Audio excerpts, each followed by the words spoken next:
Сел ушул тушка чейин ойноктоду мындай.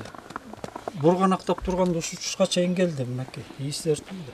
А мына сызык уже сел келип кылмышын кылып, кыларын кылган, тынчып калгандагы сызык болуп турган.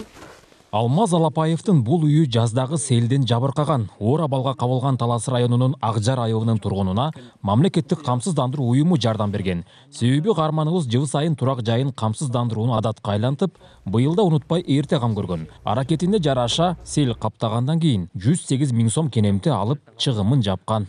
Камсыздандыруунун пайдасы аябай эле тийди да. Жылына 620 сом төлөйсүн. Азыркы неме менен ал эчтеке деле эмес да.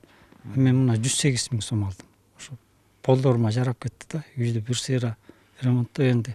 Кырсык деген ушундай болуп турат экен энди. Бул сел эле, башка да кырсыктар бар, жер титирөө бар. Энди Кудай сактасын, өрт бар. Канча коргонсок деле баары келет экен да. Камсыздандырып койгула. Бул пайда. Аябай эле жардам тийди. Талас областында жалпы 46 000ден ашык жеке турак жай бар. Быйылкы жылга анын 30%, тагыраагы 14 000 үйдү камсыздандыруу боюнча план каралган. Жумушту мамлекеттик камсыздандыруу уюмунун Таластагы филиалынын мыкты адистери алып барууда. Бүгүнкү күндө иштин 85%дан ашыгы аткарылды.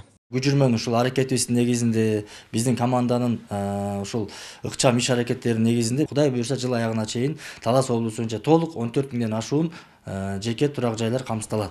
Анан мына кече жакында дагы бир өкмөттүн тескемеси чыкты. Ал жерде ошол баягы мамлекеттик кызматта иштегендер толук үй жайын камсыздандыруудан өткөрсүн депчи. Бул дагы мен ойлоп турам, бизге берилген пландан дагы ошол тескеменин негизинде иш алып барсак, берилген пландан дагы ашып түшөбүз деген ойдомун.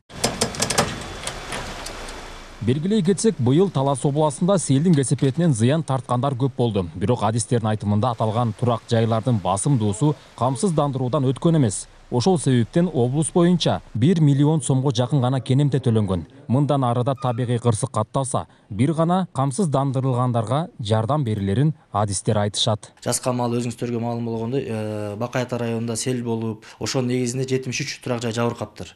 Анын ичинен бир 11 гана камсыздандыруудан өткөн экен. Ошол 11-ине биз барып атайын кенемттерин төлөп бердик. Ошон үчүн мен Талас элинин тургундарына да кайрылып кетем. Баягы эртеңки күндү бүгүн көргүлө депчи, эртеңки күндүн коопсуз жашайм десеңер, бүгүн чара көрүп, ушул камсыздандыруу уюмдарына келип, биздин атайын өкүлчүлүктөрүбүз бар, райондордо, айылдарда, ошол эле Талас шаарында, ошол жерге келип, өзүңүздөр үйлөрүңүздөрдү камсыздандыруудан өткөрүп коюңуздар. Камсыздандыруунун пайдасын жакшы билгендер мамлекеттин бул сунушун туура кабыл алып колдошууда. Айыл жериндеги турак жайды камсыздандыруу үчүн бир жылга 600 сом, ал эми шаар ичиндеги үйлөргө 1200 сом кетет. Эгер табигый кырсык катталса, жардамга кайра камсыздандыруу уюму келет. Нурсултан Курманбеков, Кайнар Ормонов, ЛТР, Талас облусу.